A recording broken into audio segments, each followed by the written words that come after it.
Assalamualaikum warahmatullahi wabarakatuh. Kembali lagi di channel Edutif ID.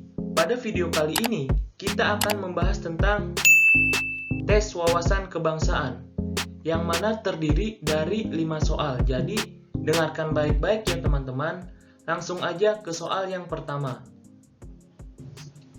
Untuk soal yang pertama, adanya unsur pemersatu di antara warga negara Indonesia dengan semangat rela berkorban dan menempatkan kepentingan bangsa dan negara di atas kepentingan pribadi atau golongan adalah contoh A. Kebinekaan di Indonesia. B. Hubungan Pancasila yang hierarkis dan piramidal. C. Hubungan antar sila dalam Pancasila. D. Hubungan keadilan dengan Pancasila. E. Hubungan HAM dengan Pancasila. Nah, jawabannya adalah E. Hubungan HAM dengan Pancasila.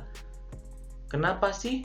Dalam Sila Persatuan Indonesia mengamanatkan adanya unsur pemersatu di antara warga negara Indonesia dengan semangat rela berkorban dan menempatkan kepentingan bangsa dan negara di atas kepentingan pribadi atau golongan.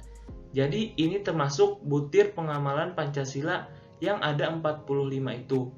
Nah, hal ini sesuai dengan prinsip HAM tentang pergaulan sesama manusia dalam semangat persaudaraan, menunjukkan hubungan HAM dengan Pancasila. Jadi jawabannya adalah E. Kita masuk di soal yang kedua. Cinta kepada tanah air dan bangsa dapat dibuktikan dengan cara kata kuncinya cinta kepada tanah air. Nah, apa sih itu cinta kepada tanah air? Yaitu memiliki sikap nasionalisme, bela negara, dan patriotisme, yang mana mendukung segala hal untuk kemajuan negaranya sendiri. Jadi, kita coba lihat di pilihan jawabannya. Yang pertama itu, mengurangi impor barang dari luar negeri agar devisa tetap stabil. Oke, ini niat yang baik, jadi bisa masuk. Coba kita lihat di pilihan jawab yang lainnya. Menggunakan produksi dalam negeri meskipun tidak mampu membelinya. Nah, di sini ada kata-kata negatif yaitu tidak mampu membelinya. Meskipun kita cinta tanah air, tapi kita harus bisa mengukur kemampuan kita sendiri. Kemudian, tidak menggunakan produk luar negeri semampunya. Jadi, masih ada kemungkinan untuk menggunakan produk luar negeri. Tidak bisa juga, jadi B dan C nggak bisa. Kemudian mengekspor semua hasil bumi Indonesia dan mengimpor barang dari luar negeri. Nah, nggak bisa dong, karena kita sebagai bangsa Indonesia harus juga mengolah hasil buminya sendiri dan tidak semuanya diekspor ke luar negeri. Kemudian yang terakhir, tidak melakukan hubungan dengan negara lain dan melakukan proteksi. Nah, di zaman sekarang ini nggak bakal bisa tidak melakukan hubungan dengan negara lain. Oleh karena itu jawabannya adalah A. Ya, mengurangi impor barang dari luar negeri agar devisa tetap stabil. Untuk soal yang ketiga, berikut ini yang termasuk faktor-faktor penghambat terwujudnya integrasi nasional adalah A. Masyarakat yang heterogen. B.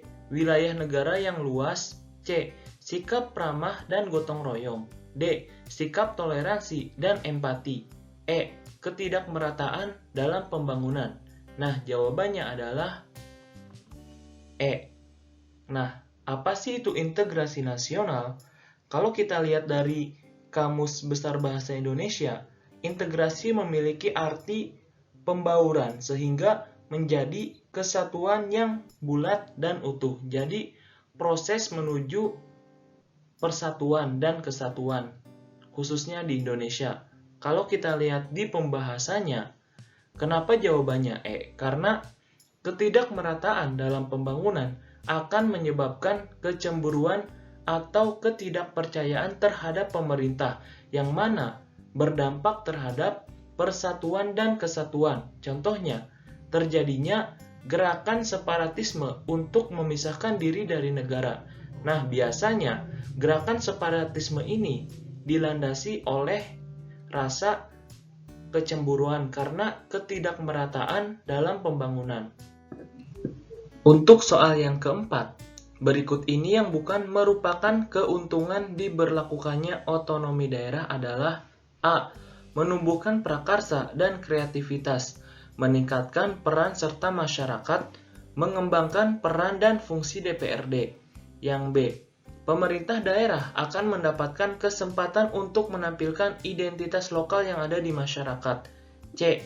Berkurangnya wewenang dan kendali pemerintah pusat mendapatkan respon tinggi dari pemerintah daerah dalam menghadapi masalah yang berasal di daerahnya sendiri. D. Memungkinkan pemerintah lokal mendorong pembangunan nasional serta membangun program promosi kebudayaan dan juga pariwisata. E. Dana yang diperoleh lebih sedikit daripada yang didapatkan melalui jalur birokrasi dari pemerintah pusat. Jadi, jawaban nomor 4 adalah E. Adapun manfaat lainnya yaitu peningkatan efektivitas dan efisiensi dalam pelayanan publik, meningkatnya pertumbuhan ekonomi dan terwujudnya kemajuan pembangunan di seluruh Indonesia secara merata. Jadi, ini merupakan keuntungan diberlakukannya otonomi daerah.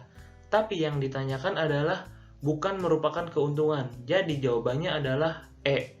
Karena tidak sesuai dengan keuntungan diberlakukannya otonomi daerah. Kita masuk di soal yang terakhir. Suatu keputusan untuk menghentikan pengusutan dan pemeriksaan suatu perkara di mana pengadilan belum menjatuhkan keputusan terhadap perkara tersebut merupakan pengertian dari A. Grasi, B. Abolisi, C. Amnesti, D. Rehabilitasi, E. Investigasi. Nah, jawabannya adalah B. Abolisi.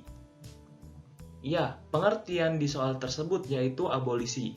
Seorang presiden memberikan abolisi dengan pertimbangan demi alasan umum, mengingat perkara yang menyangkut para tersangka tersebut terkait dengan kepentingan negara yang tidak bisa dikorbankan oleh keputusan pengadilan merupakan pengertian dari abolisi.